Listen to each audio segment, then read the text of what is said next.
So with the federal payroll tax obligations, you have annual obligations for filing, quarterly obligations for filing, and then you also have to make deposits of the tax withheld.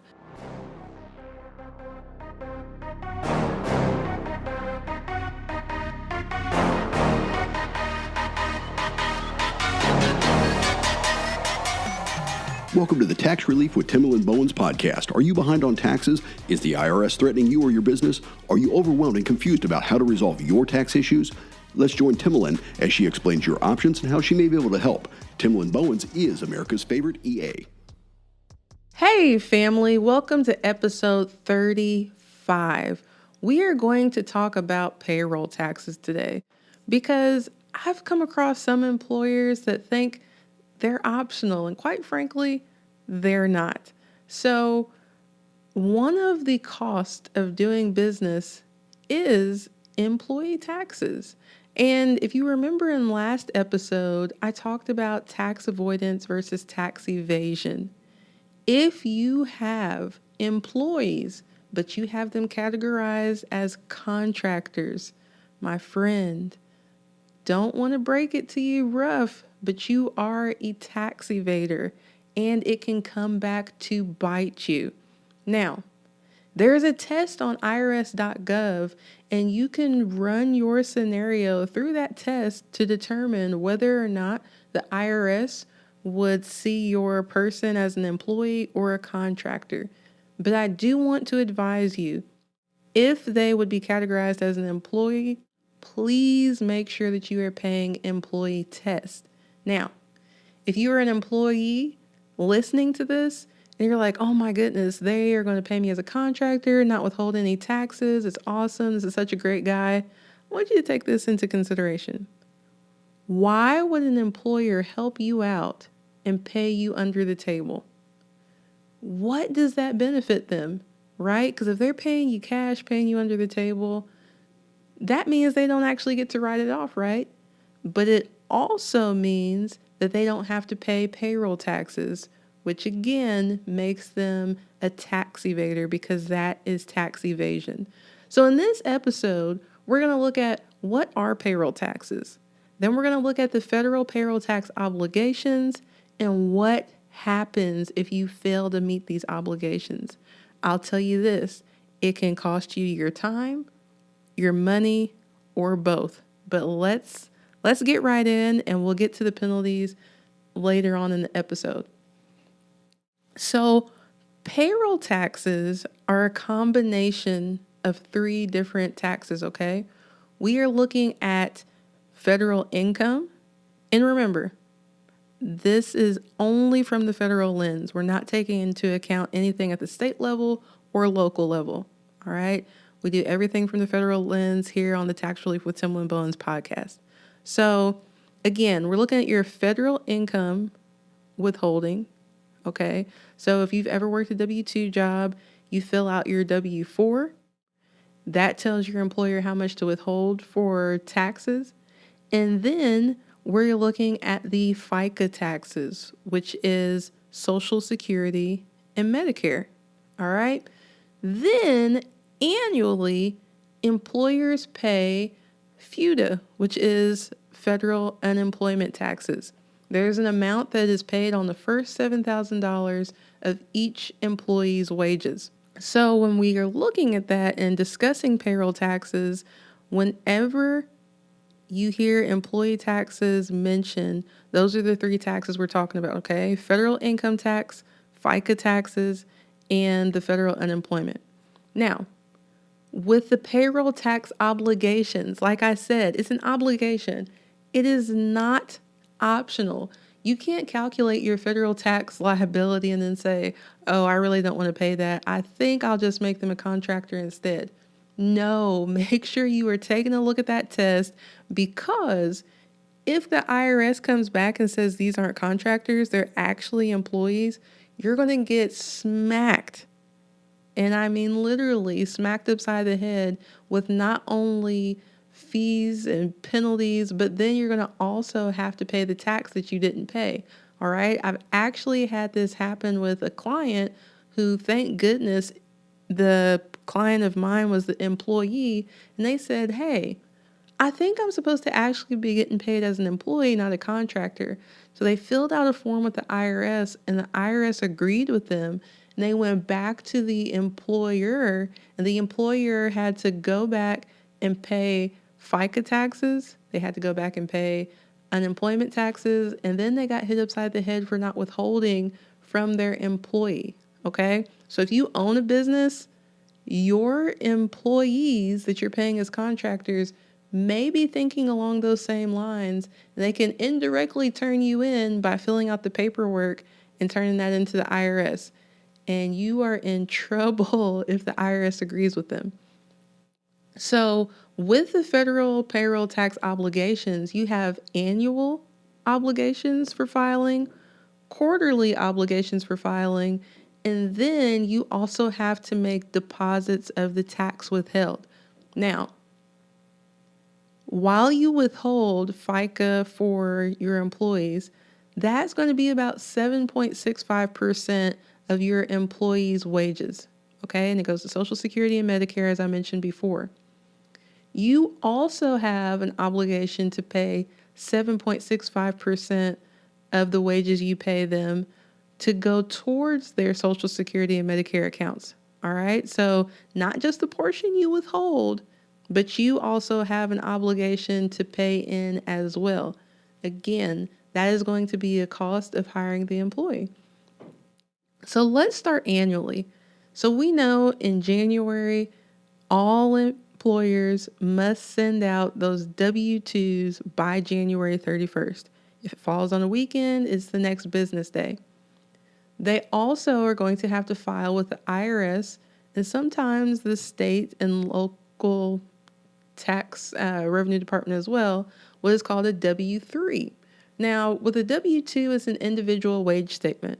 A W-3 is going to be a reconciliation of all of the employees' W-2 statements that worked at that particular business for the year, okay? And then you're going to also need to file a Form 940. The Form 940 is for the federal unemployment tax that you should have been withholding and potentially paying throughout the year. And excuse me, because I did say withholding. For unemployment tax, that is not something that is withheld from wages. That is your obligation as an employee to make sure that it gets paid. All right. So quarterly, each quarter, so January, February, March, all right, is the first quarter. So that means in April, you are required to file a 941. The 941s get filed for each quarter in the year, and they report the income taxes that you've withheld, as well as the FICA taxes, and then also the FICA taxes that you were paying for the quarter as the employer. So trying to make sure this is not clear as mud. I want it a little bit clearer than that. You're going to show all the money that you withheld from your employee's paycheck for income taxes on one line. You're then going to show on another line all of the money that you withheld from their wages for FICA, the Social Security and Medicare. All right, so that should match what's on their pay stubs. And then on another line, you're going to have the amount that you are paying in on their behalf, not from their wages, from your income, what you're paying in for on their behalf for the FICA as well. Now, just like when you file a, let's say, 1040, which is the individual income tax return, you are making deposits towards the tax throughout the year if you're an employee, right? Because the employer is withholding the income tax. Once your payroll tax liability hits a certain amount, you have to make sure that you understand your deposit schedule for the taxes that have been withheld. So if your quarterly deposits are less than $2,500, so $2,500, you can go ahead and send the payment in with the 941 without getting penalized. Now, the 941 can be e-filed or it can be mailed in, but the payment can also be sent electronically through EFTPS, or you can mail a check. Now, I know that some people they like a paper trail. However, what I would encourage you to do is to use EFTPS and to do the e-file, because you have that electronic stamp and you know that the IRS has actually acknowledged receiving it. Okay? So for people whose deposits are going to be higher than that $2,500 quarterly, they could be monthly. So let's say you have all of your payroll for the month of April. The next month, which is May, by the 15th, the deposit needs to be made for all of April's payroll. Okay? Now, there is a threshold that could take you up to making deposits semi-weekly. So think of big places like your Walmart or your Target, right? I would assume, just from looking at their financial information that's available to the public, that they're going to be semi-weekly depositors. For semi-weekly depositors, they must deposit any payroll taxes withheld within 3 days after payroll is run. Okay? Now, you may be thinking, this sounds like a lot. I still don't want to withhold this. I think I'm going to still pay them as contractors, just write the 1099. Then I don't have to pay all these extra taxes. Well, check this out. If you fail to meet these obligations, I mentioned earlier, you can pay with your money or you can pay with your time. And in some situations, you can pay with both. So if you fail to file the form, you can face civil penalties such as the failure to file, right? You will have failure to deposit, which can actually rack up pretty quickly, okay? But the biggest penalty on the civil side is going to be the the trust fund recovery penalty. All right. This is one of the biggest tax penalties there are, because it can be 100% of the tax owed. So let's say, for example, that you should have deposited $15,000, which would have been a combination of the federal income tax withheld and the employee's portion of Social Security and Medicare. All right. You didn't pay that $15,000, even though you withheld it from the employee. Your trust fund recovery penalty can be that full $15,000. And no, nothing offsets that.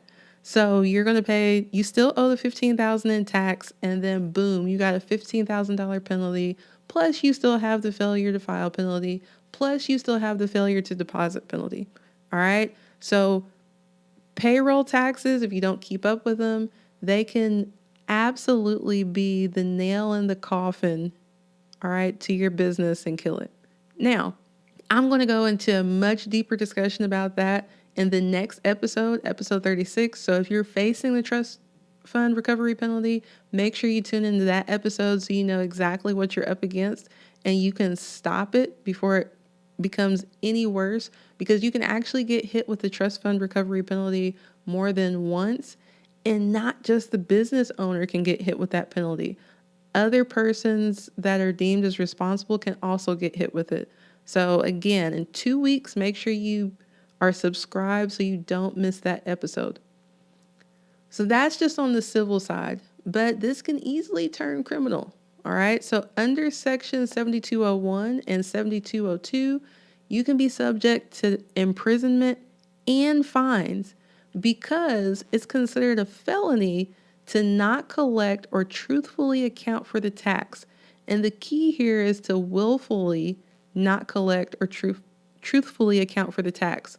So you folks that are like, I'm just going to pay these people as contractors so I don't have to pay any of the tax. Guess what? You can't say you didn't know now. It's a felony for you to continue doing that when you know that you should actually be withholding those taxes and paying into Social Security and Medicare on behalf of those people. You can be looking up to 5 years in prison. So no, not your county jail, but prison. And the fine can be up to $10,000.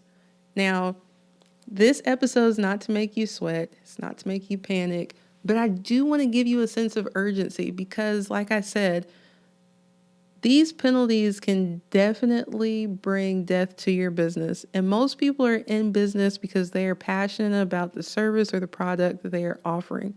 So in this episode, I think that I moved towards filling my mission of filling the tax literacy gap one taxpayer at a time. But I don't just want to educate you. I want to make sure that you actually get the help you need.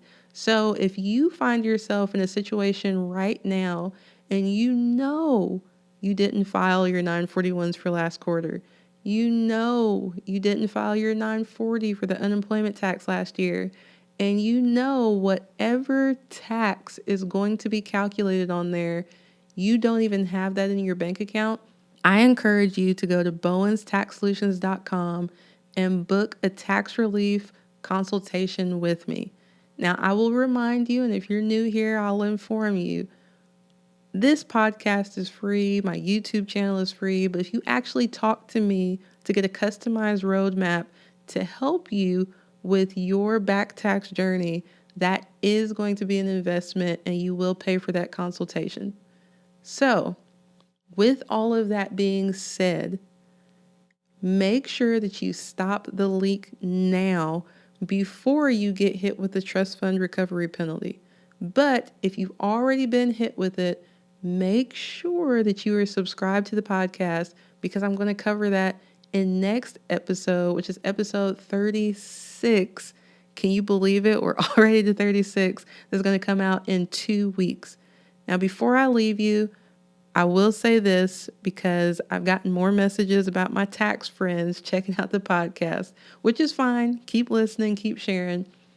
Just as a reminder, September 18th, we have the Tax Pro Representation Journey launching. That is going to be a private podcast and article subscription for tax pros that are interested in representing taxpayers that are facing back tax issues.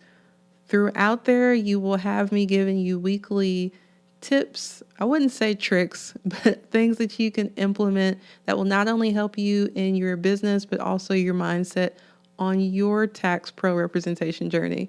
For more information about that, you can go to America's Favorite EA and go to the Contact Us page. So again, make sure it doesn't have to be me, but make sure you get the help that you need. I'd like to thank you for taking the time to listen today. I'd like to thank Jim Ray Consulting Services for helping me get this message out to you. I hope you found the information helpful. Did you know 1 in 50 people have a tax problem? Please share this episode with your friends and family because you never know who may need help. Again, thanks for listening. Hey, just as a reminder, this podcast is for informational and educational purposes only. It provides a framework and possible solutions for solving your tax problems, but it is not legally binding.